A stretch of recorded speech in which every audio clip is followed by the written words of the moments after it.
Сайн байцгаана уу? Washington DC хотоос хөгжилтэй хүүхдүүд сууг мэдчилж байна. Энэ суугаараа хөгжилтэй орны хөгжсөн ард түмэн хүүхдүүдэд хэрхэн хүмүүжүүлж байгаа талаар мөн хүүхдийн хөгжлийн тухай мэрэгжилтнүүдтэй ярилцаж эцэг эхчүүд бид хамтдаа суралцах зорилготой юм аа. Өнөөдрийн зочноор боловсролын тэргүүний ажилтан Монголд оюуны хөгжлийг дэмжих академиг үүсгэн байгуулсан, одоо Америкт Амар Абакус сургалтын төвийг үүсгэн байгуулад олон зуун хүүхдийн оюуны хөгжлийг дэмжиж байгаа Сорбонн Сампингийн багш засгалжуулагч Төмөр Баатрын шүрэн цэцгийг урьж оролцууллаа. За сайн байна уу? Өнөөдрийн дугаартаа урьж оролцуулж байгаад маш их баяртай байна. Баярлалаа. Шүрэн цэцэг ихчээ та өөрийгөө танилцуулаач бидэнд. За би болохоор оюуны хөгжлийг дэмжих академиг үүсгэн байгуулсан Монголд. За Америкт болохоор Амар Абакусыг одоо үүсгэн байгуулад Сорбонн Сампингийн чиглэлээр сургалт үйл ажиллагаа явуулаад ингэж байж байгаа юм байна. Washington DC-ийн Arlington хавар Сампингаар хичээл заагаад хэр удаж байгаа вэ одоо? Би болохоор өөрөө 2008 оноос хойш бол энэ Сорбонн Сампингийн чиглэлээр одоо нөгөө хүүхдүүдэд заах, багш нарт сургах гэдэг үйл ажиллагаа явуулж байгаад. За бид нар яг Америкт бол 2019 оноос хойш үйл ажиллагаа эхэлсэн байна. Одоо энэ жил ингээ 3 дахь жилдээ үйл ажиллагаа явуулж байгаа гэсэн үг. Та яаж анх Сампингаар сурдаг аргачлалтай танилцсан бэ? Анх болохоор би нөгөө нэг баг хүүгээ гаргах чаад нэг гэрчтэй сууж байгаад би нэг телевизээр энэ тухай үзсэн байхгүй юу. Ерөөсөө нэг бага насны хүүхдүүдийн тархийг хөгжүүлэх талаар юм бүтэн хичээл явж байсан байхгүй юу. Ингээд нэг танилцуулга хичээл. Тэгээд тэр үзчихэд би энэ хүүхдүүд ер нь яагаад ингээд нөгөө нэг юу яд юм бэ? Сурах гэж бүр ингэж хэцүү байд юм бэ те. Яг л нэг манай том хүүхэд бас нөгөө сургуульд орсон байсан. Тэгээд бид хоёр би нөгөө гэрийн даалгавар хийх гэж аюу хэцүү байдалтай байдаг байсан байхгүй юу. Тэгээ би нэг тухайн үед аягүй их боддог байсан. Миний үе яад ингэ нэг хичээлэх гээд яасан хэцүү юм бэ те.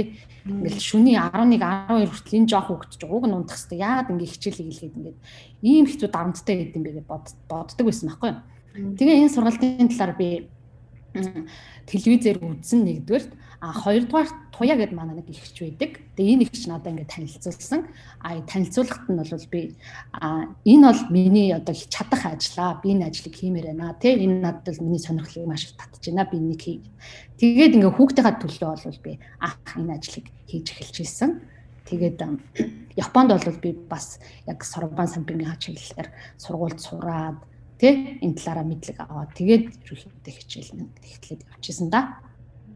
Тэгвэл яг амьдрал дээр гарсан асуудлаас болоод яаж үүнийг шийдэх үү гэд та энэ аргачлал руу орсон юм байна тийм. Ерөөсөө л энэ хүүхэд нөгөө нэг ингээд сурж байгаа арга барилаа эзэмшээгүү тэ жоохон тэгээд энэ хүүхэд ингээд сурна гэдэг юмыг ямар их дарамттай авч байгаа ингээд надад айгүй хэцүү байдаг гэсэн байхгүй. Яа тэгэхээр би өөрөө багш би 2002 онд математикийн багш мэргэжлэр Монгол Улсын их сургуулийг төгссөн. Тэгээ нөгөө хүүхдтэй хичээлийн заах гэхээр хүүхд мань ингээд нөгөө тэр үед ч одоо 5 настай маш жоохон хичээл сургуульд ордог байсан шүү дээ. Сүүлд 6 нас л одоо чухал гэж 6 наснаас авуулдаг болсон. Тэгэхээр миний үеийн 5 настай орсон байхгүй юу. Тэгээ нөгөө хүүгээ хичээлийн хийх гэж бид хоёр аяйгүй их хэцүү байдаг гэсэн. Тэгээ шүн тэр налах хүүхд ч ууг нь бол 12 цаг гэхэд аль хэзээ унтцсан байдаг байхад бид хоёр шөнийн 12 цаг хүртэл гэрийн даалгавар хийдэг байсан байхгүй. Тэгээ тэр эдгээр надад ингээд аягүй хүнд туссан учраас би энэ ерөөсөө хүүхдэд аягүй их хэрэгтэй юм байна. Ерөөсөө хүүхдийн тархийг хөгжүүлэх нь маш чухал юм байна гэдгийг ингэж бодож байгаа. Тэр бэрхшээл дээрээс л ерөөсөө энэ ажил эхэлсэн. Тийм тулдаа л өнөөдөр хүртэл би ингээд тууштай явж байгаа гэсэн энэ ажлын хадлаа.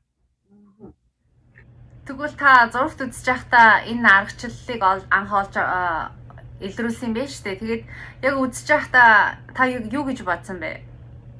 Би ерөөсөө л миний хүүхдэл гэж бодсон. Ерөөсөө миний хүүхдэл амар хэрэгтэй юм байна гэж би анх бол ерөөсөө бодоод. За энэ ерөөсөө тархийг бидний бүх асуудал бидний тархинд байдаг тийм. Тэгэхээр нөгөө энэ хүүхдийн хүний тархийг хөгжүүлэх чинь л их чухал юм байна гэдгийг л ерөөсөө анх ерөөсөө тэндээс л миний одоо гол сигнал гарч ирсэн гэсэн. За энэ Сампингаар бодох арга маань бусад тоо бодох аргуудаас ямар онцлогтой вэ? За ерөөсөө нөгөө нэг тоглонгоо суралцах арга гэсэн үг. За Сампин гэдэг нь болохоор ийм жижиг юм байгаа байхгүй юу? Ийм жижиг. Ийм доороо 4 эрэхтэй, дээр 1 эрэхтэй. Тэгэхээр одоо нөгөө нэг бид нэр ингээ хүүхдүүдэд математикийг заахтаа зүгээр ингээ тоон дүрсэн дээр ингээ үйлдэл хийж заадаг байхгүй юу? Сургуульд. Одоо нэгийн тоо гэх юм бол зураг хэлбэрээр нэгийг харуулдаг тийм. Гэтэл энэ сампин яадаг вэ гэхэлэр яг бодитоор мэдэрдэг байхгүй юу хүүхэд. Нэг ширхэг гэдэг юм чинь нэг юм байна. Хоёр ширхэг гэдэг юм чинь хоёр юм байна. Тэгээ ерөөсөө л энэ сампингаар тоглож байгаа юм шиг тийм мэдрэмжээр хүүхэд математикийн ойлголтуудыг авдаг гэсэн. Тэгэхээр одоо энэ нөгөө математикийн бусад одоо аргачлалаас бол өөр за дээрэс нь сампин бол нөгөө хүүхдийн тархинд одоо маш өндөр одоо ач холбогдолтой. Ганцхан математикийн аргачлалыг бид нар зааж байгаа биш, сампингаар дамжуулаад хүүхдийн тархийг хөгжүүлж байгаа гэсэн үг. Зүүн баруун тархийг хөгжүүлж байгаа гэсэн үг. Тэгэхээр ерөөсөн маш өндөр ач холбогдолтой. Одоо болдог бол би ингэж боддтой. Бүх хүүхдүүдийн сампингаар хичээллээсэй гэж боддог байхгүй юу? Тэгэхээр энэ бол нөгөө нэг сампин маань өөрөө хүүхдийн тархийг маш хөгжүүлж байгаа. Бидний одоо бүх сурж байгаа зүйл чинь мэдээж бидний нөгөө тархин дотор л явагдаж байгаа шүү дээ.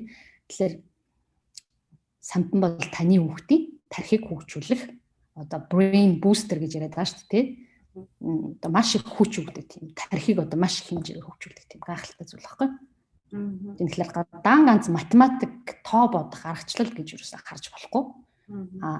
Тоо бодох аргачлал биш те тархины одоо маш том. Одоо бид нар биеийг нөгөө нэг гаднаас ингээд фитнесээр хичээллүүлэл ингээд булчин шүмжтэй болгоод ингээд гоё харагдахын тулд хичээдэг шүү дээ тий. Яг тэрнтэй адилхан энэ сампин яадаг вэ гэхээр тархины тэр олон юм атра нуглаасуудыг ингээд маш юм гүн гүнзгий бат болгож өгдөг байхгүй. Тэгэхээр одоо нэг юм судалгаанууд байдаг шүү дээ. Тархины талаар. Сүүлд бас нэг мөх харгалгаа улсын хурлын гишүүн бас яриадсэн би бас тэрийг үзчихэд аягүй их баярлж байсан. Тэгэхээр ерөөсөө энэ нөгөө нэг бидний одоо сурах үйл явц бол тархин дотор явагддаг. Бидний тархиныхаа үйл ажиллагааг л одоо маш идэвхтэй байлгаж тархийг хөгжүүлэх хэрэгтэй юм байна. Тэ одоо сурах гэдэг процесс чинь тархины үйл ажиллагаанаас эхэлдэг юм байна гэж ярьж байсан. Тэгэхээр ерөөсөө л одоо хүүхд төрсэн цагаас эхлээл тархин хөгжиж идэг. Тэгэхээр тэр тархины хөгжлийг л одоо маш гайхалтай одоо хурцсах тийм гайхалтай зүйл. Одоо сампингаар хүүхдүүд ингээд хуруу гараараа сампин түрээд хөдөлгөөнтэй мэдрээд яхаар хүүхдэд нөлөөлж байна уу сайн? Тэр бас судалгаа байгаа. Одоо та хэд үзэх юм бол энэ нөгөө нэг сампингийн эрх маань өөрөө ийм хурц хэлбэртэй байхгүй юу? Үзүүртэй. Тэгэхээр энэ нөгөө бидний энэ хуруунуудын өндгөөнд мэдрэлийн судлууд ингээд байж байгаа.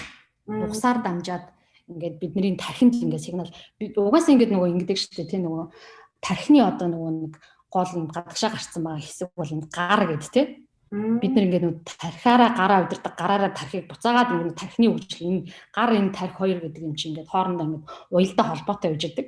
Тэгэхээр энэ бас нөгөө эрдэмтдийн хийсэн судалгаанууд байж байгаа. Тэгэхээр энэ сампингийн энэ хурц ирмэгтэй энэ сампингууд дээр ингээд эрхнүүд дээр ингээд хуруу гараараа ингээд тооцоол хийхээр бидний одоо энэ нурууны нугасаар дамжаад одоо тархинд маш их юм идэвхтэй ийм байдал үүсэж идэг. Тэгэхээр энэ болохоор яаж юм гэхээр бидний хүүхдийн тархийг хөгжүүлж байгаа. Тэр байтугай зүгээр насанд хүрсэн хүмүүс ч гэсэн бас сампингаар хичээл боломжтой л доо.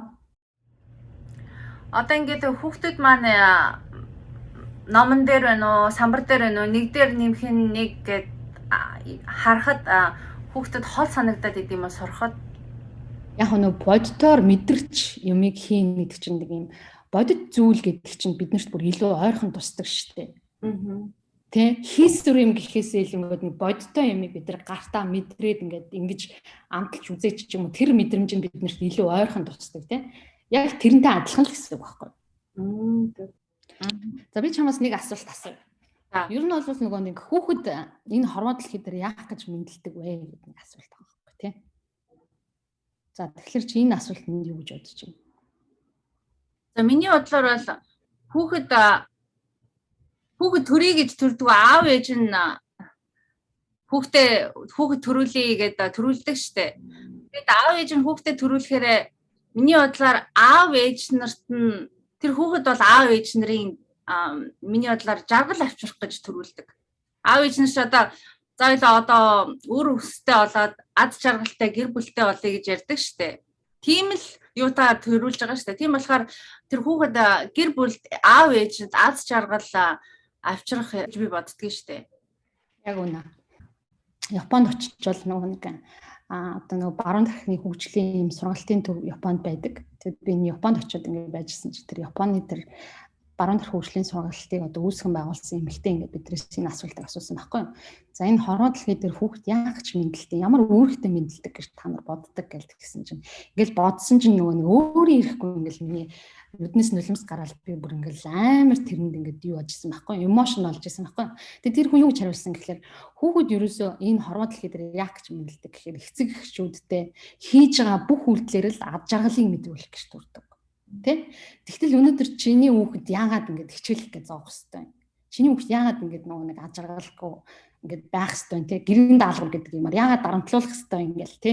Энэ болгоны ингээл нөгөө юунууд ингээл бодсон чи би яг тухайн үед тэр асуултыг бүр ингээл амар эмоцтой хүлээж авч ирсэн байхгүй. Тэгэл би ингээл нөгөө яагаад ч мэдгүй ингээл асгарт л үлдсэн.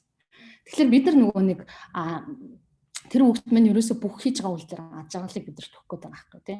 Тэгэхээр би тэр хүүхдээс аж аргалыг мэдэрч амьдрах гээд байгаа байхгүй. Тэгэхээр энэ сампин гэдэг зүйл яаж хангалан таны хүүхдээ гэж шүү дээ. Хичээл хийх дарамтаас нэг өсөндө хамгаалах гээд байгаа байхгүй юу?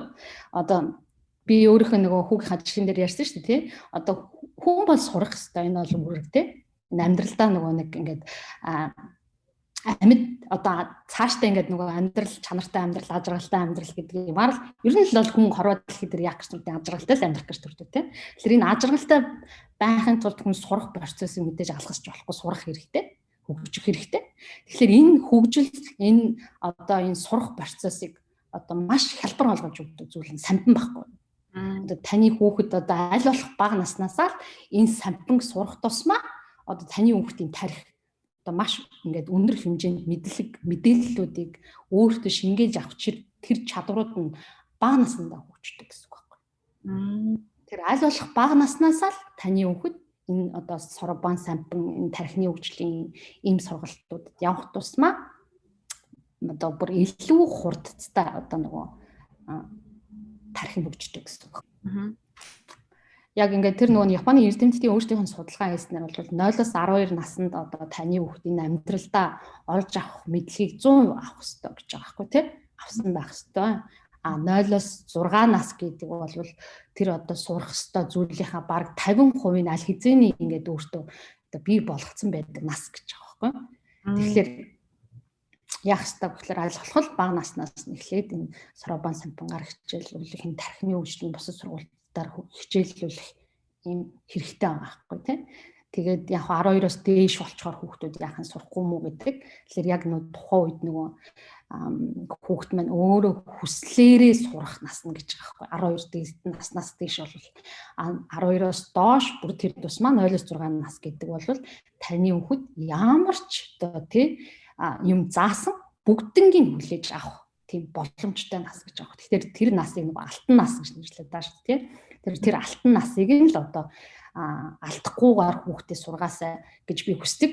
Эцэг эхчүүд ихэнх нь болохоор хүүхэд жоохон бах хэвээр тоглох хэвээр гэдэг тийм байдаг гэж бодоод байдаг. Гэтэл бол яг хүүхдээ чинь нөгөө эд хөгжих хэвээр нас нь 0-6 насаа. Тэгэхээр энэ 0-6 наснд та хүүхдийнхаа тархийг одоо хөгжүүлэхэд маш их анхаарах хэрэгтэй. Яг тэр үед нь л та гол анхаарлаа тавьчих юм бол тэрнээс цаашаа одоо нөгөө байшин барихад нэг хундамн нэг тэгшгэн зүв бэжэж нөгөө дээшээгээ ингээд зүв гой байшин бий болдогтой яг адилхан.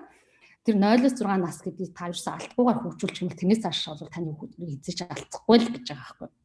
Яг тийм гоё судалгааны үр дүнүүд бас байдаг Япон хэл дээр эднэр байж байгаа.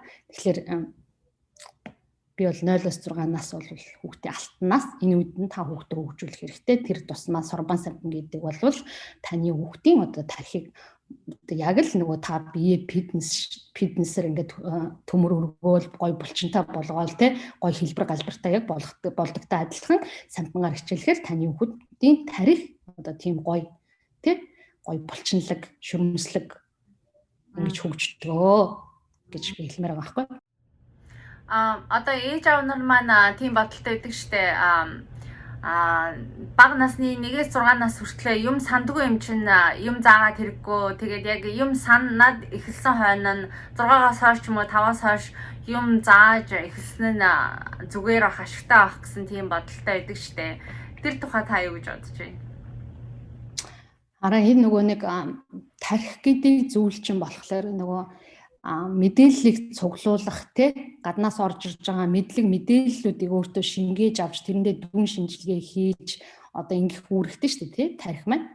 Тэгэхээр одоо нөгөө нэг сурсан юм мартчихин гэж юу ойлгож хүлээж авч болохгүй байхгүй те. Тэр тарих маань өөрөө яаж ангиллахэр юм. Одоо жишээлх юм бол юм нөгөө бөмбөөр зүйлэх юм бол бөмбөг ингээд бүр хий. Бид нар ингээ бөмбөг дээр ямарваа нэг зүйлийг тогтоож чадахгүй шүү дээ тий. Нэг юм тавих гэхээр нөө чи бөмбөрөө авчин эсвэл яадаг чи ингээ халтраад авчин. Тэгвэл тэрний оронд бид нар юм арзгар юм дээр тий. Одоо арзгар бөмбөг байдаг шүү дээ тий. Бүр ингээ аягүй их нуглаа атрас ихтэй одоо бие тамирын матрасууд бас ингээ байж болно л да тий. Зүүрлэх юм бол ингээ хатуу матраснууд ийм голдоо ийм нүхтэй тэр нь ингээ доошоо хатуу сууц нэг юм барзгар зүйлүүд байдаг шүү дээ. Тэр энэ барзгар зүйл дээр бид нар ингээ ямар нэг зүйлийг ингээд тавихаар тэр зүйл чинь тэн дээр ингээд тогтоод шингээд үлддэг шүү дээ тий. Яг тэрнтэй адилхан яагаад энэ хүүхдийн тархийг бага наснаас нь хөгжүүлэх хэрэгтэй юм гэхээр тэр тархийг ингээд маш юм гоё идэвхтэй тэр холбоосуудыг бэхжүүлж тархийг юм гоё атраа ихтэй болгож одоо хөгжүүлэх хэрэгтэй байхгүй. Тэр нь бол заавал нэг таны хүүхд одоо тэр сурсан юма танд үзүүлэхтэй гол биш. Таны хүүхдийн тархин дотор явж байгаа тэр процесс юм буюу тэр тархины хөгжлийн чухал байхгүй юу. Тэгэхээр энэ тархин хөгжсөн хүүхэд бол яах вэ гэхээр дараа нь одоо өөрөө гаднаас авж байгаа мэдээллүүдийг маш хурдтай хүлээж авах, маш хурдтай ингээд гоё цэгцлэн тий. Тэгээд энэ гоё цэгцтэй мэдээллүүдийг буцаагаад ингээд өөрөөсөө гаргах энэ чадруудыг л эзэмшиж байгаа байхгүй. Тэрнээс одоо ингээд 0-6 наснд нь заасан юм хүүхэд маань би тэд хоногийн дараа чамаас асуух чи мэдэх хэрэгтэй гэдэг юм байж болохгүй байхгүй юу. Тэ? Тийм тэгэхээр ерөөсөө тархийг хөгжүүлнэ гэдэг чинь яг гаднаасаа ингээд бид нар чинь мэдээж яаж тархийг харах вэ? Тэгэхээр нөгөө хүмүүсийн гол юм тэн дээр л байгаа хэл та. Тэгэхээр яг энэ тархины хөгжлийн сургалт гэдэг бол таны хүүхдийн дараагийн мэдээллийг авахд одоо эндээ ингээд хөгжих ёстой зүйл байхгүй. Төрснөөс нь хойш төрснөөс нь ахуулаад 6 нас хүртэл нь бид нар маш сайн юм зааж өгөх хэрэгтэй гэж байна. Тэгэд одоо дөнгөж төрсөн хүүхдээ ч юм уу 6 сартай 1 настайд нь дугуулan авч явахд хэцүү. Гэхдээ ээж аав нь гэрээрээ яаж тархийг хөгжүүлэх тийм арга байгаа вэ? За ерөөсөө нөгөө хүүхэд төрөл 1 хоногтойгоос эхлээл ээж ааваа хараад ээж аавынхаа хийж байгаа үйлдэлийг дуурайх одоо боломжтой гэж байгаа байхгүй. Тэр манай охин нөгөө сая төрсөн тийм. Тэгээ охин маань ингээд ерөөсөө 1 хоногтой ингээд нөгөө аав хилээ гаргасан чинь ингээд дуурайгаад ингээд хилээ гаргаадсан байхгүй. Тэгээд ерөөсөө ингээд хүүхэд бол төрсөн цагаас л хөгжиж идэг гэдэг нь ерөөсөө батлагдчихж байгаа.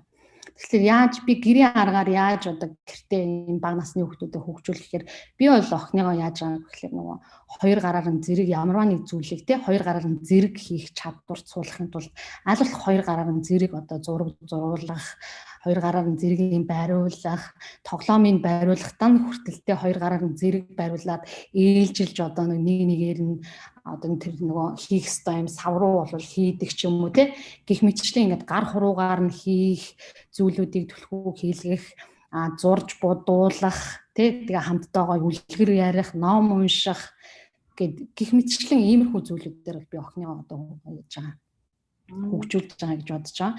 Тэгээ яг нөгөө баавахаар нөгөө хүүхд хариу үйлдэл үзүүлэхгүй шүү дээ мэдээж одоо нөгөө хэлт бүрэн ороогүй байгаа учраас те тэгэхээр зүгээр л ингээд нөгөө хүүхдтэй итгэх ёстой гэж байгаа байхгүй тухайн үед нь те миний хүүхдийн тарих хөгжиж байгаа гэдэгт итгэх ёстой тэр нь өөрөө судалгаагаар зөндөө батлагдсан зүйл энэ одоо нөгөө Лос Анжелес Калифорни их сургуульд одоо бас эрдэмтэд яг энэ зүйлүүдээр бас аюул гоё судалгаанууд хийх юм байл шүү дээ. Тэгэхээр энэ судалгаа эднээс харахаар ерөөсөө эднэр чинь ингээд бүгд одоо батлагдсан судалгаа шинжилгээгээр одоо аль хэзээний гарцсан юм сайхан зүйлүүд байгаа байхгүй юу. Тэгэхээр заавал энийг миний хүүхд хариу үйлдэл үзүүлснээр нь надаа миний зааж өгч байгаа зүйл үр дүнтэй гэдэг биш.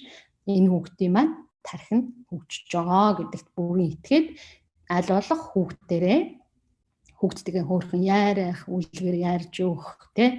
Тэгээ хоёр гараар нь зэрэг зуруулах, буудуулах. Яг ихний ээлжинд хүүхд маань яахгүй л тий. Нэг бүтэн зургийг бүтнээр нь зурж чадахгүй ч гэсэн ингээд хоёр гартаа харандаа бариад зураас зурж ийн гэдэг чинь тэр хүүхдийн тархинд хөгжил явж байгаа л байхгүй. Тэгээ ерөөсөө энэ гар гэдэг чинь нөгөө гадагшаа гарсан тархи гэдэг байна шүү дээ тий.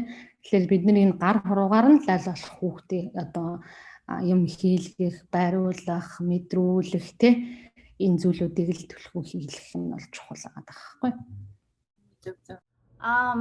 Таны Facebook дээр shareсан постноос би нэг юм ойлгож авсан. Самбангаар хичээлснээр хүүхдүүд төсөөлөн бодох чадвар нь сайжирна, ой тогтоолт нь сайжирна, тэгээд бас сайн төвлөрч чаддаг болдог гэсэн.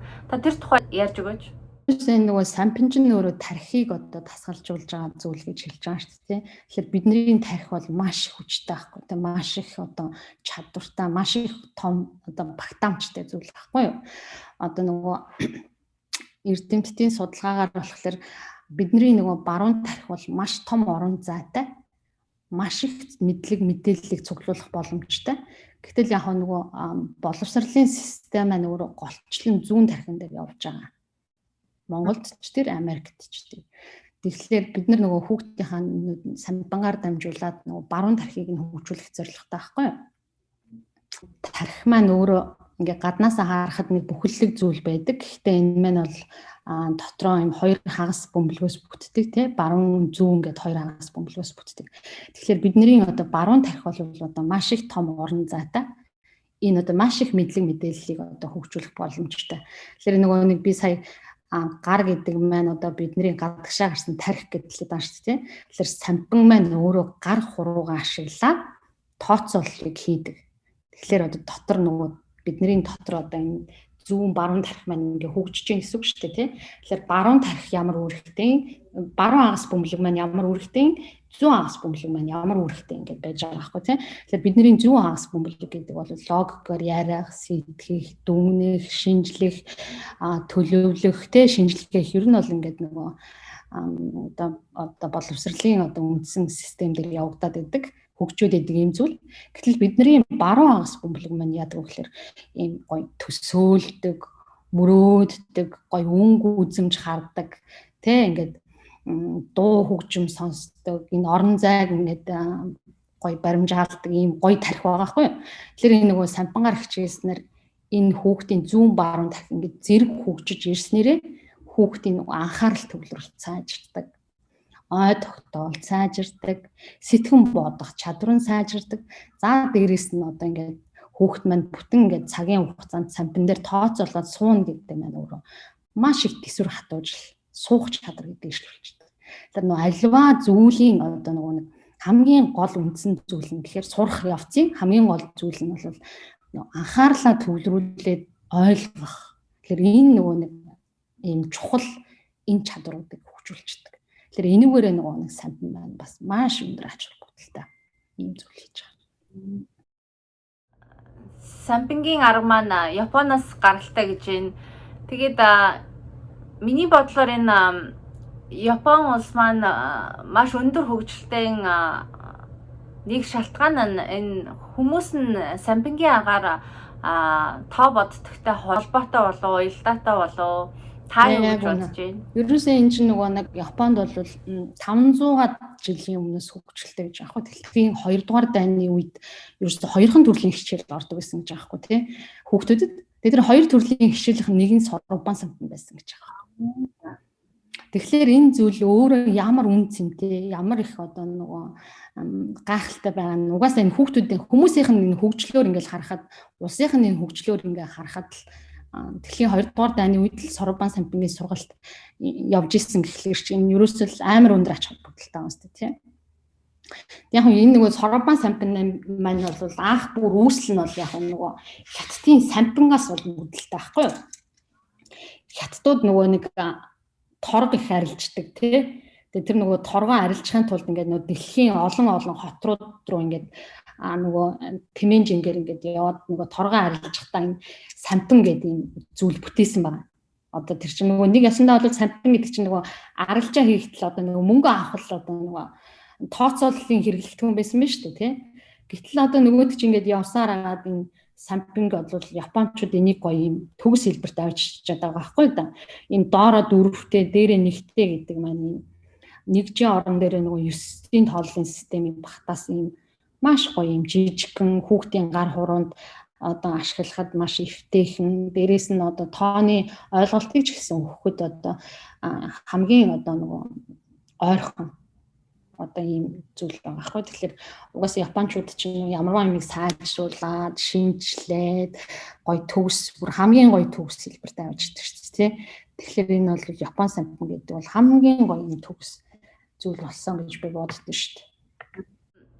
Хүүхдүүд маань за хүүхдүүд шилтгүү хүмүүс ер нь би тоон муу, би тоон сайн гэдэг ингээ хуваагдчихдаг штэ. Би ер нь бол тооны хүн биш ч юм уу, альсгүй бол зарим нь би тоон дуртай гэд та төрөлхөөсөө хүмүүс тоон муу төрдөг, альсгүй төрөлхөөсөө хүн тоон сайн төрдөг гэж боддгоо.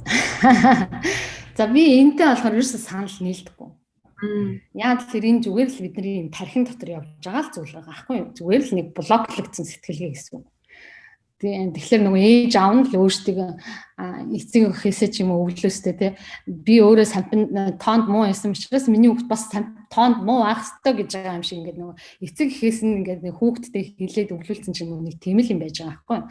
Тэрнээс ууг нь бол бүх хүн энэ математик тоог одоо сурах бүрэн боломжтой.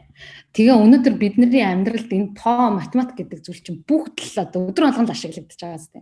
Дэлгүүр орлоо юм худалдаж авлаа. Худалдаж авахын тулд мэдээж ингээд дотроо нэм шасал тооцоол хийж байгаа зү. Тэгэхээр тэр хүн математикийг мэдээж чадж байгаа учраас л тэр тооцооллоо хийгээд мөнгөө тэр хүн зөв өгч байгаа шүү дээ.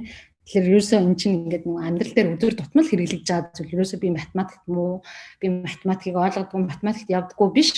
Зүгээр л нэг жоохон гаццсан. Тэр гацааг нь л гаргачих юм бол тэр хөвгт цаашаа ингээд сураад явах бүрэн боломж байгаа байхгүй тий. Тэгэхээр математикт муу, математик сайн гэж бол хүүхдүүд байхгүй, хүмүүс байхгүй. Бүгдөө сайн.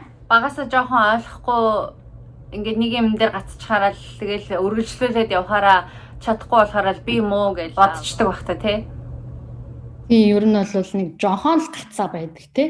Нэг жоохон л одоо гацаа байхад нь тэр гацаан дээр нь одоо нөгөө нэг багшийн тусламж аваад ч юм уу багшаасаа асуугаад ч юм уу тэр гацаанаас гараад явчих юм бол ерөөсөө математик гэдэг зүйл бол бидний өдөр тутмын амьдралд хэрэглэж байгаа зүйл юм чинь тийм хүнд хэцүү чадахгүй гэж бол байхгүй хаа гэж би бодож байна. Одоо ингээд багасаа математикаа үргэлжлүүлээд сайн сураад явсан оюутнуудад одоо ирээдүйд мэрэгжлийн сонголт маш их өргөн байна тий. За ер нь бол яг нөгөө нэг бид нар нөгөө амьдралдаа өдөр тутмаа л одоо энэ математик, тоо, бодлого гэдэг юм ашиглаж байгаа шүү дээ тий. Тэгэхээр энэ математик гэдэг зүйл бол яагаад юм гэхээр хүний тэр нөгөө нэг сэтгэлгээг л аягүй гоё тэлээд өгчдөг гэж би боддог. Тэгэхээр нөгөө хаашаач хөрөвсөн одоо нөгөө нэг юм төртгүүгээр хөрөх боломжтой одоо нөгөө гэж би бодоод байдیں۔ Тэгэхээр яг математикийн чиглэлээр төгссөн хүмүүс бол математикийн чиглэлээр арай жоохон гүнзгийрүүлээ сурцсан хүмүүс бол арай нэг юм сэтгэлгээ нь задарсан хаашаа л бол хөрөх боломжтой юм байд юм байна гэж зүгээр хараад байгаа. Тэгээ яг түрүүний өмнөх асуулттай холбогдоод яах юм бол энэ математик гэдэг зүйл нь зүгээр л одоо таны өөрөө чинь нэг удаа ойлгохгүй багшаасаа асуугаагүйс болоод бид нэр зүгээр юм тархиндаа тийм жижигхэн блок үсгсэн байгаа байхгүй тий. Тэгэхээр хүн бол математик бол сурах боломжтой.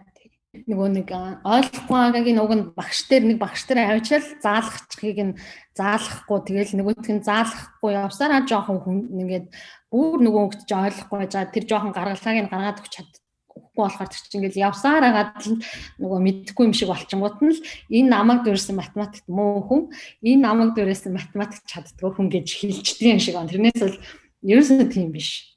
Жохон математик гэдэг чинь бол уг нь амархан шүү дээ. Нэг хэдхэн томьёо байдаг. Тэр томьёон дээр л одоо нөгөө нэг ингээд учрыг олоод орлуулаад хийчих юм бол нэг л хариу гарч идэг юм зүйл байхгүй. Тэгэхээр математик бол ерөөсөө хэцүү гэж ойлгож юусэн болохгүй. Анх би таныг олж мэдэхдээ Анура хөгжмийн төвийн захирал багш хатан бол маань надад таныг санал болгочихсон. Яг тэгэхээр самбангаар хичээлсэн хүүхдүүд маань ануураа төвдөр очиод хөгжим сурахдаа маш хурдан байна. Сайн сурж ийн гэж тэгжсэн. Би тэгээд гайхаад яасан бэ? Ямар холбоотой ингэж яаж ийна гэд тантай холбогдож тантай ярилцахаар шийдсэн. Таны тухай ярилцсан. Яг үн түрүү нөгөө би хэлсэн шүү дээ тийм. Эцэг эхчүүд нөгөө хүүхдэд жоохон бах тусмаа л одоо нөгөө тоглох ёстой. Энэ жоохон үед нь юу сургадаг ингээд тийм. Тэгэхээр энэ нөгөө нэг аль болох энэ багаас нь сорбон сампангаар хичүүлэхээр нөгөө нэг тарих маань л хөгжиж байгаа шүү дээ тийм. Тэгэхээр нөгөө тарихны одоо гол нөгөө нэг тархийг л одоо маш гайхалтай сайхан хөгжүүлж байгаа юм зүйл байхгүй сампан маань. Тэгэхээр энэ сампан сурж байгаа бол хүүхдүүд бусад бүх зүйлийг одоо маш амархан сурдаг. Маш хурдан сурдаг. Ийм гайхалтай байхгүй юу? Тэгэхээр бол хатнаагш маань зөв хэлсэн байна. Яг энэ сорбан сампангаар хичээлсэн хүүхдүүд бол үнэхээр бусад зүйлийг сурахдаа маш хурдан байдаг. Маш гоё зэгцтэй сурдаг. Сурсан зүйлээ одоо маш гоё зэгцтэй бас гаргаж чаддаг. Өөрийгөө амар гоё илэрхийлж чаддаг юм ундаг хүүхдүүд бол болдог. Тийм би санал нэг байна. Баярлалаа хатнаагштай тий. Саяхан бас та Facebook дээр постлсан байсан да Global Cup Abacus and Mental Arithmetic онлайн тэмцээнээс танаа шавнар маань 8 алт, 20 мөнгө, 21 хүрэл медаль авсан байсан. Баяр хүргье. За баярлалаа. Би тэд 2015 оноос хойш юу нь бол энэ олон улсын тэмцээн уралдаанд явж байгаа л та. Тэгээ хамгийн сүүлийн байдлаар бол энэ жил бид нэр 53 хүүхэд онлайн тэмцээнд оролцсон. Үнэхээр амжилттай оролцсон. Тийм ер нь бол жил болгон хүүхдүүд маань энэ тэмцээн уралдаанд ингээд амжилттай оролцдог. Тэгээд яг одоо энэ Вашингтон DC те энэ Америкийн одоо сурж байгаа хүүхдүүд дундаас маань 6 хүүхэд оролцсон байгаа. Тэгээд 1 хүүхэд мөнгөн цов. 4 хүүхэд хүрэл цов. Тэгээ 2 хүүхэд тусгай байр гэсэн бас амжилттай байгаа. Яг бус хүүхдүүд нь хаанаас оролцсон бэ? Бас хүмүүс гайхчихж магадгүй. Тэгэхээр Монголд одоо миний үүсгэн байгуулсан оюуны хөгжлийг дэмжих Актайм гэдэг одоо байгууллага маань үйл ажиллагаа явж байгаа. Тэгээд энэ үйл ажиллагаанд одоо явж байгаа, тэнд оролцож байгаа. Мөн одоо миний энэ ганцхан миний амжилт биш л дээ. Манай одоо багш нар миний хамтарч ажиллаж байгаа хүмүүсийн бүгднийх нь одоо амжилт. Тэгэхээр хүүхдүүд маань үнэхээр одоо жил болгон энэ тэмцээн уралдаанд үнэхээр амжилттай оролцдог. Тэгээд үүгээр дамжуулаад бас нөгөө багш нартаа маш их хичээл зүтгэл гаргаж энэ хүүхдүүдийн төлөө хийдэг энэ сайхан сэтгэлд чи маш их талархаж байна гэж хэлье. Одоо олон хүүхдүүдтэй ажиллах маш хэцүү байдаг баг. Тэгээд сайн заах, ойлгомжтой заах тийм аргачлалаас бид нартай хуваалцааж. Ерөөсөө би ингэж боддгийг хүүхдэл мэдрэх нь чухал. Багш хүний хувьд тий яг энэ хүүхд ямар онцлогтой хүүхдийн энэ ямар аргачлалаар заавал энэ хүүхдэд ойлгодгийг гэдгийг л мэдрэх нь хамгийн чухал. Тэгэхээр хүүхд ороод ирлээ. Эхлээд нь миний хамгийн одоо эхлээд хийдэг ажил тухайн хүүхдэд мэдээж ойлгох гэдэг дээр би их хвчлэн бол нэлийн цаг зарцуулдаг. За тэгээд тухайн хүүхдэд мэдрэлээ ойлголоо. За одоо ер нь иймэрхүү байдлаар л би энэ хүүхдэд юм өгөх юм байна. Энэ хүүхд маань ер нь иймэрхүү төрлийн хүүхд юм байна гэдэг мэдэж аваад ингээ хичээлээ заа явдаг. Тэгээд ер нь бол багш нартаа эцэг эхчүүдтэй ч гэсэн таны хүүхд ямар хүүхд вэ? Та хүүхдээ эхлээд ойлгох хэрэгтэй тий. Тэгжиж дараа нь тэр хүүхдэд юу болж гинэ гэдэг энэ асуудал явд юм шүү гэж хэлчихсэн. Тэрнээс нөгөө эцэг эхчүүд маань ингэдэж штэ. За тэрний хүүхд амар мундаг сураад хаа миний хүүхд сурахгүй. Миний хүүхд тийм бах та гэж ингэж яваад эхэлдэг. Тэгэхээр тийм биш. Таны хүүхд бол бас нэг өөртөө ингэж нэг төрөлхөөс юм тийм гоц авьяас байгаа тий. Хүн болгоно нөгөө нэг генус тий гоц гэдэг хэлээд байгаа шүү дээ. Хүн болгон өөрөөсөө одоо авьяастай чадвартай. Тэр таны хүүхдэд ч гэсэн нэг гоц авьяас гоц зүйл байгаа. Тэгэхээр хүний хүүхдтэй өөрийнхөө хүүхдийг битээ харьцуулаарэ. Тэгээд хүүхд болгоны ер нь бол онцлогт тохируулж хичээлээ заахыг би бол хувьдаа илүүд үздэг. За дан ганц медалаар хэмжинэ гэж байх уу? Тэгтээ танай шавнараас чинь амьдралдаа болон хичээлдээ гаргасан тийм амжилтуудаас хуваалцааж. Яг зөв. Тэгээ ер нь бол яг бид нар ингээд жил болгон олон улсын тэмцээн уралдаанд ингээд хүүхдүүдтэй аваад явдаг. Жоохон гэлтгүй тий 6 настай, 7 настай, 8 настай ингээд хүүхдүүд аваад явдаг. Тэгэхээр энэ олон улсын тэмцээн уралдаанд очихоор хүүхдүүд мань тухайн орныхаа соёлтой танилцдаг, өөр гоё найз нартай болдог, соёлын солилцоонд ордог. Тэгээ хүүхдүүд мань яадаг вэ гэхээр аюун гоё хүсэл мөрөөдөлт олдог. Одоо 6-хан 7 настай мөртлөө ирээдүйд би тий ийм гоё мөрөөдөлтэй би Монгол улсын ерөнхийлөгч болно. Тэ? Би юу яа. Ингээд аюун гоё мөрөөдлүүдтэй болдог хүүхдүүд маань. Тэг гоё мөрөөдөлтэй ингэж гоё хөтлөгдөж амьдардаг тий. Дээрээс нь ингээд Монгол гэдэг орноос гадна дахиад ийм гоё өндөр хөгжилтэй орнууд байдаг юм байна шүү дээ. Гэдэг зүйлийг бүр жоохноос мэдэрдэг. Тэгэхээр энэ нөгөө хүүхдийнхаа дараагийн амжилтуудад маш өндөр нөлөөлдөг гэж би боддог хувьдаа. Маш одоо бас их хувь нэмрээ би бас тэрэнд оруулж ин гэж боддог байхгүй юу. 6 настай хүүхдийг ингээд эцэг эхээс нь аваад олон улсын тэмцээн уралдаанд аваад явна гэдэг чинь надад амар том хариуцлага шүү дээ тийм.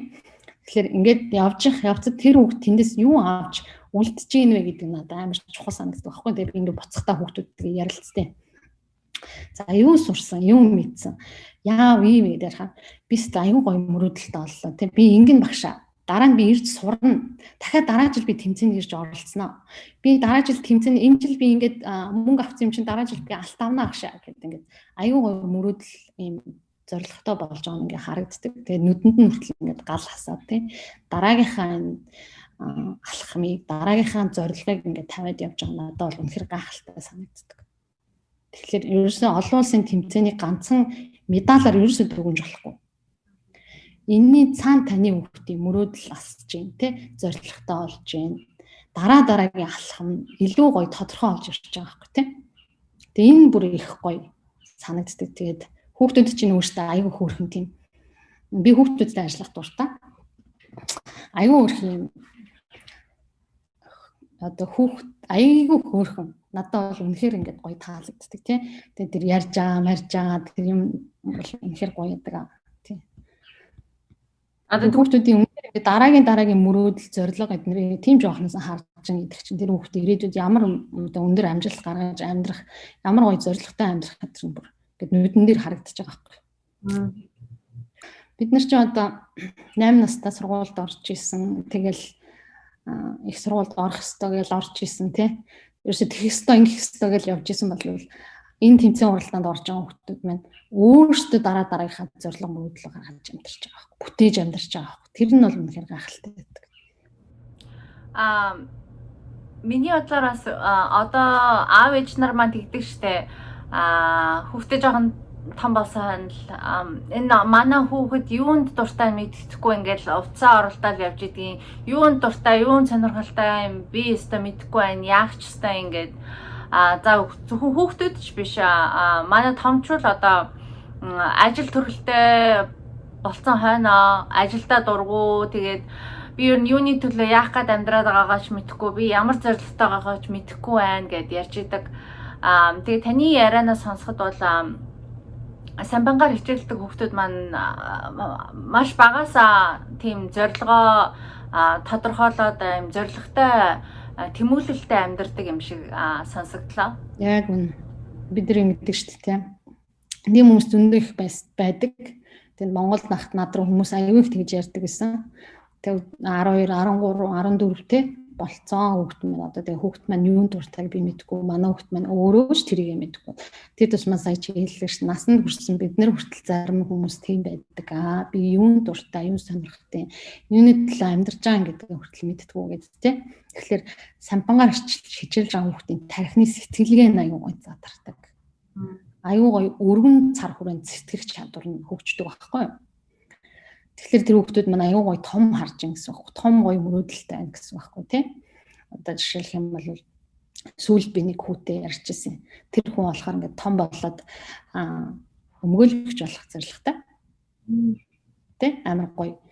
Тэгэхээр тийм гой мөрөөдөл нөхцөл одоо ингээд өдийнхэн одоо 6-7 настай 7-8 настай тий аль хэзээ ингээд ирээдүйд би гой ингээд шудраг өмгөөлөгч болно. Тэхийн тулд энэ сампан надад аягүй их тус болно гэдгийг хүртэл ойлгоцсон тий. Тэгээ тэрийг ингээ яриад явж байгаа гэдэг бол үнэхээр гоё. Тэгэхээр самбан бол хүүхдийн бар тэр сэтгэлгээний цар хүрийг бол бас үнэхээр гоё хөгжүүлж өгдөг. Тэгээ эцэг эхчүүд ч гэсэн ярьдаг л да. Манай хүүхд самбанд хичээлээд миний хүүхдийн бол ингээд сэтгэлгээний цар хүрээ бол үнэхээр тэлсэн. Тэр ярьж байгаа, сэтгэж байгаа зүйл бол үнэхээр ингээд өөр байдаг бус хүүхдүүдээс гэд ярьдаг. Тэгэхээр самбан бол үнэхээр гайхалтай. Хүүхэд яагаад бага насндаараа сурах хэрэгтэй вэ гэд хэлээд байгаа миний нэг зүйл гэхээр хүүхдүүд маань нөгөө багшаас өгж байгаа зүйлийг ингээд шууд хүлээж авдаг байхгүй юу? Бидний хувьд бол одоо ингээд заах гэхээр нөгөө аль хэзээний бидний тархич ингээд хаа нэг газараа блоктой болцсон, хаа нэг газараа одоо юм одоо ямар нэг ихтгэл өнөмшил дарагдсан тийм. Тэр ингээд миний зааж байгаа юм тэр олон саад даваагаар дамжаад сурна гэдэг нь жоохон хэцүү байдаг. Гэтэ хүсэх юм бол болдог.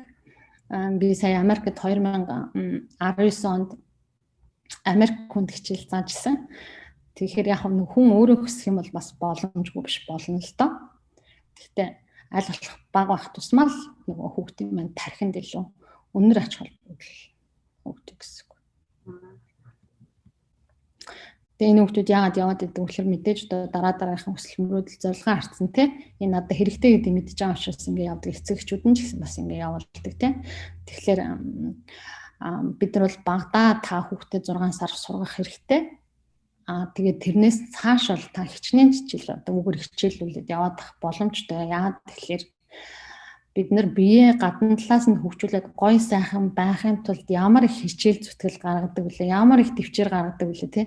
Яг тэрнтэй адилхан бидний тарих байнгын л хөгжиж иж бид нар нөгөө илүү амжилттай байна шүү дээ тий. Тэгэхээр энэ самбан гэдэг зүйл бол өөрөө тархийг тасгалжуулж байгаа зүйл учраас насан туршдаа л та үгээр хичээлээд яваад ах боломжтой. Заавал сургалтанд биш та өөрөө бие дагаад чинь үгээр хичээлээд яваад ах боломжтой. Ийм зүйл байгаа. Яг үнэн шүү. Байнга л хөгжүүлж байхгүй бол одоо манай ээж тэгдийн хүн хөгшөрч биш хөшиж өгтөө шүү гэд надад хэлжсэн. Тэгээд хүн бие ч гэсэн байнга л сонголт хийж хөдөлгөж байж эрүүл байдаг болохоор тархитай адилхан байнга л дасгалжуулж байхгүй бол болохгүй бах. Тэгээд хэрүү тархиа хөдөлгөөнтэй дасгалжуулж байхгүй бол бид нар их хурдан хөгшөрч тархи маань хурдан хөгшөрч тэгэж юм мартах нь ихсэх бах тий. Яг нөгөө мартах гэл өвчнгүүдэд нар чинь ерөөсөө л бүгдөө л энэ нөгөө нэг тархиа бид нар нөгөө ашиглахгүй улам л ашиглахгүй болоод шүү дээ. Одоо ингээл нөгөө бүх юм чинь ингээл хөгжөөл тий. Зүгээр л хурууны өндгөөр дарахад л одоо бид нар бүх юмыг л хийж болох боломжтой болоод шүү дээ тий. Тэгээ одоо ингээд тооны машин байх чинь самбангаар яах ч байгаа. Амч гэж байгаа хүмүүс байж юм тийм үү. Тэгэхээр энэ бол ерөөсөө ингээл таны тархи улам л залах болдог. Таны тархи баг одоо тий бодгоос хүртэл залхуурж байгаа байхгүй тий. Тэгэхээр бид нар чинь нөгөө амжилттай амьдрах, ажиргалтай амьдрахын тулд мэдээж бид нар нөгөө өөрийнхөө хийх дуртай амийг олцсон, байнгын одоо тэрэндээ өсөн хөгжиж байгаа тий. Ийм байж чи бид нар гоё ажиргалтай амьдрах гэдэг шүү дээ тий. Тэгэхээр одоо сүүлийн үед сэтгэлээр унах амар түгээмэл болж байгаа. Сэтгэлээр гуйнаглах тэгээд сэтгцийн ийм янз бүрийн өвчнгүүд айгүй их түгээмэл болж байгаа. Миний бодлоор самбангаар хичээлэх нь сэтгэлээр унах, сэтгэлийн тийм гутралаас сэргийлэх юм шигэ. Та юу гэж бодож байна? За сэтгэл гутрал гэдэг зүйл бас л тархин дотор явж байгаа байхгүй тий. Бидний нөгөө нэг энэ бодож байгаа бодол энэ зүйлээс чинь л болол нөгөө сэтгэл готролд орж байгаа шүү дээ тий. Тэгэхээр бидний тархи хэдий ч нэг хүчтэй байна. Тэр их хүчтэй авах тусмаа л бид нар одоо тэр сэтгэл готрол янз бүрийн тэр нөгөө элдв тийм өөрт хэрэггүй бодлуудыг бодох орон зайгүй болж байна гэсэн үг шүү дээ. Тэгэхээр тэр чинь одоо нөгөө гутралд ороод байна гэдэг чинь бид нар тархинаа ямар ч хэрэггүй өөртөө хэрэггүй тэр бодлуудыг оруулж ирэх тийм орон зайнуудыг л бий болгоод байна гэсэн үг шүү дээ. Тэр бодлоос болол бид нар сэтгэл гутралд ороод байгаа байхгүй тий. Тэгэхээр би бол самбангаар хичээл гэж зүйлийг. Хүмүүсийн ярьж байгаа яриа дотор болгоно л сэтгэл гутрал, өөрийгөө мэдэхгүй байна, өөрийгөө танихгүй байна, юунд дуртайгаа мэдэхгүй байна, юу чаддгаа мэдэхгүй байна гэдэг юм айгүй их ярьдаг болсон байна тий. Тэгэхээр эн чинь одоо нөгөө тархин хитрхи одоо хөгжөөгөө гэх юм уу, тархиа хитрхи залхууралд оруулсан гэх юм уу одоо мэдэхгүй тэр байдлаас л болж гинэ үү гэж би зүгээр ажиглаад байна. Хэрвээ одоо таны тархи үнэхээр одоо гайхалтай сайхан хөгжөө та мэдлэг мэдээллийг өөртөө аваад ингээд дараагийн амжилт гэж явж байгаа бол юу сэтгэл готрал үстэй тий. Тэгэхээр ерөөсөө энэ болгоно л тархи бидний бодол тий энэ тархин дотор болж байгаа процесстэй их холбоотой гэж би боддоо ш тавьда. Бид нар ч ингээд тархи чинь ингээд нөгөө амар том багтаамжтай одоо нөгөө компьютер гэж үзэх юм бол энэ компьютер төр чинь бид нар одоо ингээд зөндөө их мэдээллийг ингээд хадгалах ингээд энэ дотор ингээд зураг, муураг одоо зөндөө их мэдээллийг хадгалах боломжтой шүү дээ. Гэтэл нөгөө нэг бидний тархины үйл ажиллагаагаар одоо ингээд жишээ аваад энэ компьютер гэдэг зүйлийг бүтээсэн гэж байгаа байхгүй. Тархины одоо компьютерийн хардварыг бүтээсэн гэж байгаа. Тэгэхээр бидний тархи ч одоо гайхалтай юм байна зү. Маш их мэдээллийг шингээх одоо энэ олон зүйлийг одоо ингээд эндээ ингээд шингээж авч ингээд бодож боловсруул дүн шинжилгээ хийгээл одоо ийм гайхалтай юм их хөгжүүлэх хүмүүс болж л одоо тэр сэтгэл гутрал тэр бусад бэлдэг юм санаа зовх моох энэ асуудлууд үүсдэг баха. Одоо Сорбон жаал явж чадахгүй, самбингаар хичээлж чадахгүй, тийм сургалтанд явж чадахгүй хүүхдүүдтэй ямар зөвлөгөө өгөх вэ? Аав ээжд нь ямар зөвлөгөө өгөх вэ? Түрүүн би нөгөө зөвлөсөн шүү дээ тийм нөгөө нэг хүний хоёр гар гэдэг бол юм гадагшаа гарсан тархи гэх тийм. Тэгэхээр та одоо ямар нэг одоо энэ тархины өвчтөний сургалт, Сорбон, самбин тийм энэ бусад сургалтууд явуулж чадахгүй бол та гэртээ ядаж үлгэр гоё уншиж, гоё зураг зурвал, гоё одоо юм бодуул тийм. Дээрээс нь одоо ингээд гар хуруугаар нь хийх боломжтой зүйлүүдийг одоо маш хийлгээ. Зөндөө их юм байдаг. Ядчил одоо нөгөө нэг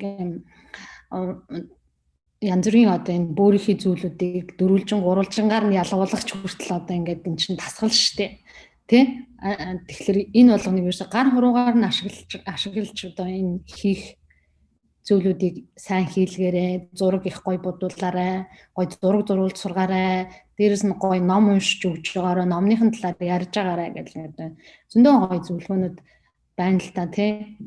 Самбинд явуулж чадахгүй бол ядчил та үгээр одоо хүүхдээ хөгжүүлээд авах боломжтой шүү гэж хэлэх гэсэн. Би саяхан нэг ном уншиж хахад бидний тарих хүнтэй ярилцаж нийгэмшиж байхдаа маш эрүүл байдаг гэж хэлсэн. Тэгээд бид нар ингээд хинтэж ярихгүй, хинтэж юу ч хийхгүй ингээд тусгаарлалтай байх юм бол тарих өвчлж эхэлдэг, шаналж эхэлдэг. Тийм болохоор яг таны саяны хэлсэнтэй адилхан аав ээжтэйгээ байн холбоотой ярилцж байгаа, хамтдаа юм хийж байгаа, зурж байгаа, үлгэр хамт уншиж байгаа хүүхдийн тарих бол сайн хөгжиж эрүүл байх юм байна гэж би сая ойлголоо. Тийм угаасаа нөгөө ихэнх хүмүүс нөгөө ярьж хүний ингээд нөгөө тархичин мэдээж ингээд нөгөө амаараа ингээд гарч байгаа үг чинь тархин дотроо боловсруулагдаад амаараа ингээд гарч байгаа шүү дээ. Тэр энэ ярих хоорондоо ингээд асуулт асах, ярилцах гэднэр чинь хүртэл яг энэ тархитай холбоотой л үйл ажиллагаа яваад байгаа байхгүй юу. Тэгэхээр ерөөсөө энэ тархийг эрүүл сааруул байлгах энэ тархичин л мэдээж одоо өгччихгүй л бол бид нар амьд сэрүүнээрээ л ингээл сайхан ажиглалтай амьдрах гэдэг шүү дээ тий. Тэгэхээр энэ тархийг л яаж гоё идэвхтэй байлгах уу, яаж ажилуулах уу, яаж нөгөө нэг юм хөгжүүлэх үү гэдэг зүйлүүдийг л хүмүүс одоо ингээд айгүй хийх ёстой юм шиг надад санагддаг байхгүй юу. Тэгээ уг нь энэ нь бол нөгөө нэг заавал тийм нэг амар хүн асуудал ерөөсөө биш. Зүгээр л энгийн хүүхдтэйгээ зүг сууж байгаад хоёлаа зураг зурах тий. Зургийг будахад хүртэл ингээд энэ тархич ингээд байнгын ингээд ажиллаж байгаа байхгүй. Тэгэхээр нөх хүмүүс нэг тархины хөгжил, тархи хөгжөхөөр ингэдэг гэхийг нэг их л хол зүрхтэй гэж ойлгоод байдаг юм шиг байна. Тэгэхээр энэ бүх юм чинь ингээд ерөөсөө бидний хийж байгаа бодож байгаа бодол, ярьж байгаа яриа тий ингээд хийж байгаа үйлдэл энэ бүх зүйл чинь ерөөсөө энэ тархинаас гарч байгаа юм шүү дээ.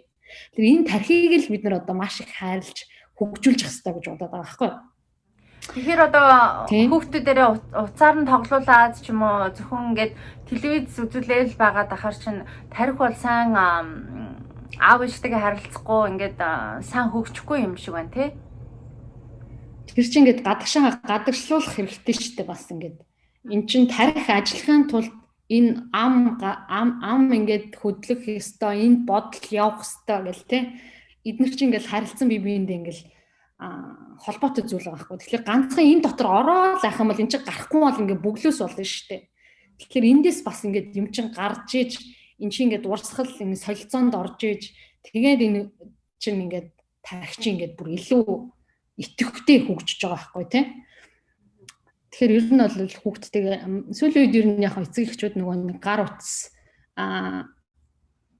бүр улам ингээл хөгжөөд авах тусмал одоо ингээл нөгөө хүүхдтэй уцаа өгчөөд чимээгүй байж тэр хэсэг нь яг эцэг эхчүүд амар гоё тухтлаг байгаад байна л да. Тэгэхээр тэрийг нөгөө нэг эцэг эхчүүд хүүхдтэй энийг үзчихээ тэр хооронд би их тухлаг байх гэдэг байгаа байхгүй юу. Уг нь бол тэр чинь нөгөө нэг хүүхдтэйгээл нөгөө итгэвчтэй харилцаатай яриатай гар хөлөөр нь юм хийлгэж тэр хүүхдийг л одоо ингээл нөгөө аль болох гоё юм хөгжилтэй сонирхолтой юм байлгажиж явандаа тэр хүүхд чинь өснө хөгжихийн цагт тий том болохын цагт яах юм бид нар тэр хүүхдийн цаана ингээ хойноос нь 1000 одоо орилооч тэр хүүхд чинь аль хэзээ оройтчих байгаа байхгүй тий. Тэгэхээр аль болох жоохон бах тусмал ингээл ярих, хийлэх, хамт тоглох тий тэр хүүхдтэй ерөөс ингээл байнгын л цагаа ингээд хамт өнгөрөх одоо тийм шаардлага байгаад байгаа байхгүй. Тэр эцэг эхчүүдийн нөгөө нэг юм гоё тухтай байх, тайван байх гэдэг сайхан нэрийн дор нөгөө хүүхдүүд чинь ард хоцорчод байгаа байхгүй. Уг нь бол тэр хүүхдүүд чинь ингээд урд яваад тэрхтээ бид нар бол ингээд нас явж байгаа ингээд хойно үлтгэл хүмүүстэй тэр хүүхдүүд чинь ингээд цаашаа ингээд өсөж хөгжөөл ингээд өшөөгөө ингээд хөгжөөл ажиргалтай ингээд амьдрал явах зөндөө урт зам байгаа байхгүй тий.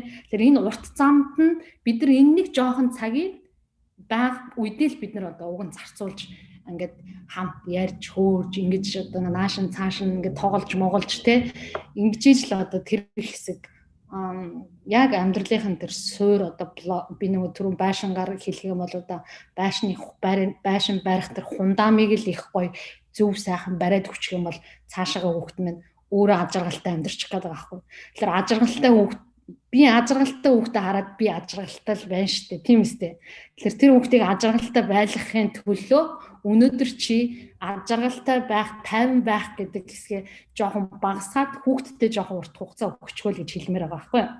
Тэгэх юм бол тэр хүүхдийн амьдрал бол ингээд цаашаа гоё явчих гээд байгаа байхгүй тийм. Тэгэхээр яагаад ингэсэн гэхээр энэ нэг хэсэг хугацааг одоо бид нар айгүй их нөгөө би тавтай байх, тухтай байх гэдгээрээ энэ хэсэг хугацааг ингээд бид нар айгүй их алдсан байна л да. Тэгэхээр нөгөө сэтгэл готрол гэл одоо нийгмийн сонин асуудлууд чинь яг одоо ингээд гарч эхэлж байгаа байхгүй. Хүүхдүүдэд ингээд нөлөөлж эхэлж байгаа байхгүй. Одоо тэр нөлөөл одоо л тэр гарч ирж байгаа гэж би хараад байгаа л да. Тийм тэгэхээр энэ нэг хүүхд төрөөд нэг 10 нас хүртэлх 6 нас ядаж 6 нас хүртэлх энэ хугацааг ингээд гоё итгэвчтэй хамтдаа ингээд өнгөрөөчих юм бол тэрнээс цааш одоо таны хүүхдтэй дэргүй ингээд гоё ажиргалтай байгаад өссөн хүүхд ч мэдээж ажиргалтай явсараа л чинь яаш тий. Тэгэхээр бид нар ингээд хоошоо үлдэхийн цагт тэр хүүхэд ингээд ажиргалтай байгаа хэсгийг л би харж амар амгалан сайхан амьдрах гэдэг байгаа байхгүй тий. Тэгэхээр энэ хэсэг дээр л маш гоё анхаарлаа тавиач хүүхдийнхээ төлөө яваач тий. Одоо энэ нөгөө утасны чинь нөлөө сэтгэл готрол гэдэг юм сонин юмнуудаар илрээд байна шүү дээ тий. Тэгэхээр ирээдүйд таны үс сэтгэл готролтой гэхэд та шаналлах гад байна шүү дээ. Тэгэхээр тэр сэтгэл готролтой болохгүй тул та өнөөдөр тэр хүүхдийн төлөө алтхам хийх хэрэгтэй байхгүй. Тэр хүүхдийн төлөө явах хэрэгтэй байхгүй. Тэр хүүхдийн төлөө цаг зарцуулах хэрэгтэй байхгүй. Тий. Тэгээ ихэнх эцэг эхчүүд ингэж боддог. Би нэг сургалтанд амиачаад мөнгөний төлжээний хүүхд явах хэрэгтэй. Тэгэл болоо гэж ойлгодог. Тэгэх хүн ингээд мөнгөө төлдөг хэсэг нь хамгийн амархан хэсэг байдаг байхгүй. Мөнгөө төлчлөө тэр бол хамгийн амархан. Гэтэл тэр хүүхэд тэр зүйлийг сураад өөртөө хэрэгжүүлээд наагаад энд нь ингээд анхаарал тавих хэсэг нь эцэг эхчүүдийн ууг нь хамгийн гол анхаарлаа тавих хэрэгтэй. зүйлэн байдал эцэгчүүд би мөнгөө төлцөн гэдэг дээр амар том анхаарал тавиад яг тэрийг сурж гин үү, яаж тэр хүүхдэд ямар байна, хэр байна, чадж гин үү, цааш нь би яаж төлөх үү, энэ зүйл миний хүүхдэд хэрэгтэй учраас би энэ зүйлийг энэ хүүхдэд наахын тулд би жоохон цагаа зарцуулах хэрэгтэй байхгүй. Яг тэр хэсэг дээр эцэгчүүд аюулгүй алддаг. Тэгэхээр бас эцэгчүүдтэй хэлмээр энэ те мөнгөө төлчөөд та болчлоо гэж юусоо байж болохгүй. Тэр мөнгө төлдөг хэсэг бол хамгийн амархан хэсэг нь байд юм аа. Тэрний ард байгаа тэр чухал хэсэг нь ардаа нуугдж байгаа. Тэр нуугдж байгаа хэсэг дээр та одоо энэ нэг ядаж 6 нас хүртэл нь та хичээл зүтгэлээ гаргаж цаг хугацаагаа гаргах хэрэгтэй. Тэрний төлөөс нь чи ирээдүйд ад жаргалтай хүүхдээ хараад өөрөө ад жаргалтай сэтгэл амар байх юмаа гэдгийг бас хэлмээр санагдаад байдаг байхгүй юу? Харин тийм одоо хүүхдүүдэд өсгөж байгаа хооронд бид нар байнга юм төлөвлөж авах хэрэгтэй юм шиг санагдсан. Ямар ч нэгэн төлөвлөөгүй ингээд урсгалаар нь байлгаад байх юм бол өөртөө очиж зургт үзэл уцаараа оролдоод iPad-аараа үзэл тэгээл яах юм шиг санагдсан. Орон хоолны өмнө юу хийх вэ? Орон хоолны голоор юу ярилцах вэ? Орон хоолны дараа юу хийх вэ? Амралтын дөрөөр юу хийх вэ? Ямар ном унших уу, ямар зураг зурх уу гэдэл байнга л юм төлөвлөгөөтэй байж ах нь их зүгээр санагдсан. Яг тэр хэсэг хугацаанд л одоо яалтч бид нар үр хөвгтөн төлөө анхаарал тавихаас өөр аргагүй баггүй. Тэр бол яг нөгөө чи өөрөө ажиргалтай байхын тулд хүүхэд гаргалаа шүү дээ тий. Тэгэхээр тэр хүүхдийн төлөө чи цагаа зарцуулахаас өөр аргагүй байхгүй. Тэгээ өөр яах юм? Ирээдүйд чи өөрөө чи өнөөдрийнхөө одоо 5 тухтай байдлаасаа болоод хүүхдийнхээ хөгжих боломжтой тэр цаг хугацааг нь алдлаа. Ирээдүйд чи тэр хүүхэд өсөө том боллоо. Тэр хүүхэд яах юм? Нэг дуурдгүү, ярьдгүү, өөрийгөө илэрхийлдэггүй, тэгээ сэтгэл готролтой юм хийгээ мэдгүй, юу хүсэж зорж байгаа мэдгүй байгаа. Тэр хүүхдийнхээ тэр асуудлыг сонсоод шаналгач нь чамд бүр урт хугацааны зовлон байхгүй тий. Тэгэхээр аль болох энэ бага наснд нь одоо цагаа зарцуулахаас өөр арга байхгүй. Одоо бүр та зарцуул гэж бүр одоо зарцуулах ёстой гэж хэлмээр байгаа байхгүй тий. Хүмүүс тэгдэг штэ. Энэ багада амархан байж штэ гээд харин эсрэгээрээ багада хамаг хүнд хэцүү юм хийгээд заах юм сайн заагаад сайн хүмүүжүүлэх юм бол өссөн хойно харин амархан үеийн ирэх ёстой юм шиг тий. Яг үнэ. Би бас хувьдаа тэгж бодож байгаа. Аль болох бага наснд нь тэр хүүхдийн хүмүүжил, хөгжил тий тэр зүйлд нь та цагаа зарцуулах ёстой. Монголд гоё штэ тий. 3 нас хүртэл нөгөө нэг хүүхдээ хар гэдэг үг гэртэн байлгадаг тий. Америкт ч юм бол ерөөсөн 14 онд л ажилд орох ёстой байлаа штэ бид нар. Тэг чи Монголд бол 3 нас хүртэл та хүүхдээ гэртэн хар гэж байгаа. Тэр бол ингээд бас амар гоё надад санагдаж байгаа. Би саяхан бодож байсан. Монголд ямар гоё юм бэ? 3 нас хүртэл та хүүхдээ хараад тэгээ дээрэс нь хүүхдээ ч өмнөгийг өгчнө гэдэл амар гоё. Тэр үг ингээд амар гоё үе байгаа байхгүй тий. Тэр яг тэр үг нь боломжийг танд улсаас олгоцсон байгаа тэр боломжийг чи эдлээч тий. Хүүхдээ яг цаг тэр хугацаанд нь чи хүүхдээ хөгжүүлээд аваач.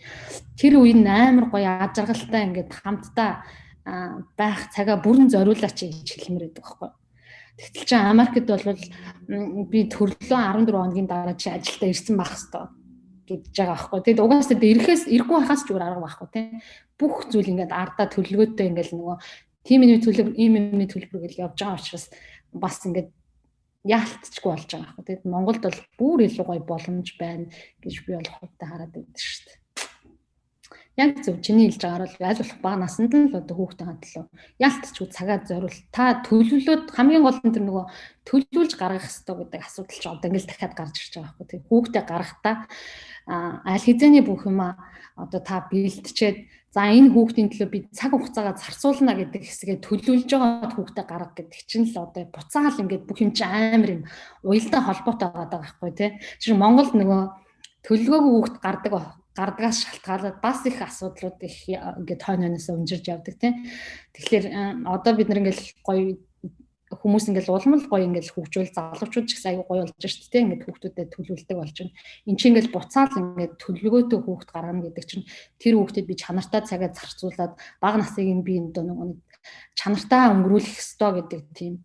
Тэгснийхаа дараа миний дараагийн зүйлүүд ингээд бүх юм ингээд хоорондоо уялдаа холбоотой ингэж нэг юмнаас нэг юм ургадаг байгаа байхгүй тий. Тэгэхээр яалтчгүй бид нэр хүүхдэд төлөвлөж гарга. Тэгээ төлөвлөж гаргасан бол тэр хүүхдийн төлөө цагаа зарцуул тий. Тэр бага наснд зарцуулахаас өөр арга байхгүй. Одоо энэ ээж нар маань гэртээ хүүхдээ хараад сууж байгаа ээж нар маань бол энэ гайхамшигтай үнэт цагийг ашиглаж хүүхдүүдэд маш сайн хүмүүжүүлж, маш сайн тархийг хөгжүүлэх жилүүд юм байна шүү дээ. Гэртээ сууж ийн гэж гонигл цуснаас энэ цагийг сайн ашиглаасаа гэж бодож байна тий. Ээж нар нөгөө хүүхд гарчаад гэртээ амарна гэж бас их ярьдаг тий. Хүүхд гаргаж байгаа нь баг миний нөгөө амралтын үе гэж тий. Тэгэхээр тийм биш лээ юм л та. Яг тэр цаг хугацаа бол та хүүхдтэй хөрөнгө оруулаа гэж байгаа юу байхгүй тий. Тэгэхээр тэр хөрөнгө оруулалтаа хийх үедээ та хэрвээ утсаа үзээд тухтаа сайхан хэвтээд байх юм бол ирээдүйд та тухтаа хэвтэх завгүй болно л гэж байгаа байхгүй тийм үү. Гэхдээ тэр нь бүр урт хугацаанд байгаа байхгүй тий. Гол нь төлөөс нь амар урт хугацаанд байгаа байхгүй. Тэгэхээр одоо нэг ийм 6 жил байсныг нь бид нэр одоо 6-аас цаашх одоо хичнээн жил амьдралаад яахан тэр их хугацаанд бид нар төлөөсөө төлж байгаа байхгүй. Тэгэхээр энэ хооронд 6 жилд та анхаарлаа тавиад халамжаа тавиад тэр хүүхдээ төлөө явууч. Гэтэ мундаг ээж нар зөндөө. Одоо ингээл сургалтын дээрэл ингээд явж байгаа хүүхдүүд үнэхээр яг ингээд нөгөө хүүхдийн хадлаа би энэ хүүхдийг гаргацсан гэдэг хариуцлага хадлаа энэ хүүхдүүдийг хөгжүүлэх сургах яг энэ насан дээр нь л би одоо ингээд хөгжүүлэх ёстой гэдэг дээр бүр аюу гой ухамсарлцсан яг тэрний хадлаа ингээд төлөвлөгөөтэй ингээд явж байгаа эцэг ээж нар бол аюу байдаг. Тэгээд тэр ээж нарыг харахад бол үнэхээр гоё идэг. Яагаад тэгэхээр тэр хүн чинь өнөөдөр би ингээд цаг хугацаагаа тэр хүүхдийн төлөө зарцуулах ёстой гэдэг бүр тэрийг ингээд мэдсэн тий тэрний хадлаа юм төлөвлөгөө гаргацсан. За би хүүхдээ ийм чадвартай ийм болгох юм бол ирээдүйд энэ хүүхэд өөрөө ингээд явчих юм байна гэдэг аль дээрээс гоё ингээд хараад төлөвлөсөн байгаа ээжүүдийг харахад бол ер нь залуу үеийн ээж нь бол айгүй мундаг болж байгаа ер нь бол тий бүр айгүй эрс ялгаатай байгаа шүү дээ тий. Одоо энэ жишээ нь ялангуяа Америкт багш нар сургууль хүмүүжүүлэгч нар тооны машин ашиглаа тооны машин байхад толгоогоо ажилуулж яах юм гэж нэлийн хэлдэг тухай би сонссон. Энэ тухай та яриач түрүүн та дурдчихсан. Яг тэр чинь нөгөө тарих улмалц талхуурж байгаа байхгүй юу тий. Энэ хоёр тусдаа зүйл гэдээ бас ойлгочих болно л доо. Сампан бол тархийг хөгжүүлж байгаа зүйл гэдээ ойлгочих хэрэгтэй. Тэгээд тоо одлого бол тусдаа гэдээ ойлгочих хэрэгтэй. Тэгэхээр тархины хөгжил гэдэг бол бүх юмний суурь байхгүй юу? Тэ? Тэгэхээр сампан бол хүүхдийн тархийг хүний тархийг хөгжүүлж байна гэдэг өнцгөөс нь илүү ойлгоосаа гэж би хүсдэг. Яг математикийг сурж гин тоо нэмж хасж гин гэдэг дээрээ ач холбогдол нь биш хамгийн чухал нь одоо тэр таны хүүхдийн тархийг хөгжүүлж ин ирээдүйд энэ тархисныхаа хөгжлийн хэмжээгээр та мэдээллийг тархиндаа шингээж авах чадвартай болж байгаа байхгүй тийм. Тэгэхээр тэр чинь бүр ингээд аюул чухал суурь юм байгаа байхгүй. Тэгэхээр би энэ хэсгээр нөгөө тоо бодлогын хичээл гэж битээ миний хичээлийг хараарай. Энэ болохоор тархи хөгжүүлж байгаа хичээл brain training course гэж хараарай гэж би хэлдэг байхгүй юу. Тэгэхээр тэгээд харах юм бол шал хоёр өөр зүйл байгаа л да. Одоо олон жил багшилж байгаа багшийн хувьд эцэг их нартээ ямар зөвлөгөө өгөх вэ? Та хүүхдээ нэгэнт одоо ингээд гаргацсан болвол тэр хүүхдийн төлөө одоо та бүх цагаа зарцуулах, бүх зүйлээ зарцуулах нас нь тэр хүүхдийн чинь нас бол 0-6 нас байд юм аа. Тэр насанд нь та тэр хүүхдийг хөгжүүлэхийн төлөө цагаа зарцуулаа. Тэгээд дээрэс нь одоо таны хүүхд бусад хүүхдүүдээс онцлогтой. Та өөрийнхөө хүүхдийг хэн нэгний хүүхдтэй харьцуулж өрөөсө болохгүй. Тэгээд түрүүн зөндөө ярьсан да хоёлаа нөгөө бүх юмны уялдаа холбоо гэдэг бол ерөөсөө энэ тархин доторх энэ бодол, тархин доторх чадамж, тархины цар хүрээ энэ зүйлүүдээр хэмжигдэж байгаа болохоор аль болох бага наснаас нь та хүүхдийнхээ тархийг хөгжүүлэх дээр маш их анхаарах хэрэгтэй. Тэгээд энэ одоо Японы эрдэмтдийн одоо гаргасан судалгаагаар бол ерөөсөө 0-6 нас гэдэг бол таны хүүхдийн алтан үе. Энэ алтан үеийг та одоо ерөөсөө ингээд зүгээр өнгөрөөж болохгүй. Маш их одоо цаг хугацааг хүүхдтэйгээ хамт байх, энэ хүүхдийнхээ хөгжлийн төлөө одоо та бүр тэр 6 жилийг л зарцуулчих.